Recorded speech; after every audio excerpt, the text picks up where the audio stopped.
വീഡിയോയിലേക്ക് ഏവർക്കും സ്വാഗതം. അങ്ങനെ നമ്മുടെ പ്ലസ് 1 ഇംപ്രൂവ്മെന്റ് എക്സാം നടത്തുന്നതുമായിട്ട് ബന്ധപ്പെട്ട ആ കാര്യത്തിന് ഇപ്പൊ ഒരു ഫലം കണ്ടിരിക്കുകയാണ്. ഇനി എല്ലാ വർഷങ്ങളിലും ഒക്ടോബർ മാസം പ്ലസ് 1 ഇംപ്രൂവ്മെന്റ് നടത്താമെന്ന് നമ്മുടെ ബഹുമാനപ്പെട്ട വിദ്യാഭ്യാസ മന്ത്രി കഴിഞ്ഞ ദിവസം ഒരു വാർത്താ ചാനൽ പറഞ്ഞിരുന്നു.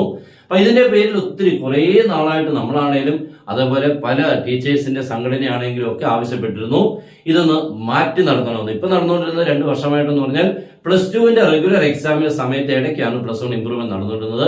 കുട്ടികൾക്ക് ഒരു പ്രയോജനം ഉണ്ടായില്ല. ചുമ്മാ ആ എക്സാം നടന്നു തീരുന്നതല്ലാതെ കുട്ടികൾക്ക് മാർക്ക് അടിസ്ഥാനത്തിൽ നോക്കുമ്പോൾ ഒന്നും ഉണ്ടായിരുന്നില്ല. അപ്പോൾ രണ്ടാമത് ഏറ്റവും കൂടുതൽ ഫെയിലായ 2 വർഷമാണ് ഇപ്പൊ വന്നത്. അപ്പൊ അതൊക്കെ ഒന്ന് മാറ്റം വരുത്തണം എന്ന് പറഞ്ഞുകൊണ്ടായിരുന്നു. എന്തായാലും അതിന് ഫലം കണ്ടു. അപ്പൊ നിങ്ങൾക്കും അതിന് സന്തോഷിക്കാം. ഇപ്പൊ പ്ലസ് 2 പഠിക്കുന്ന കുട്ടികൾക്ക് വളരെ നല്ലൊരു തീരുമാനമാണ് ഇതിൽ കൂടെ വന്നേക്കുന്നത്. കാരണം ഇപ്പോൾ നടന്നിപ്പോ മാത്സ് എക്സാം ആണെങ്കിൽ പോലും നല്ല ടഫായിരുന്നു. അപ്പൊ അതിനൊക്കെ ഒരു മാറ്റം വരുത്താൻ ഈ ഇംപ്രൂവ്മെന്റ് എക്സാം കൊണ്ട് നിങ്ങൾക്ക് ഉറപ്പായിട്ടും കഴിയും. ഓക്കെ, അപ്പൊ എല്ലാവരും മാക്സിമം ഇത് നിങ്ങളുടെ ഫ്രണ്ട്സിലോട്ട് എവിടെയാണെങ്കിലും മാക്സിമം ഒന്ന് ഷെയർ ചെയ്യുക.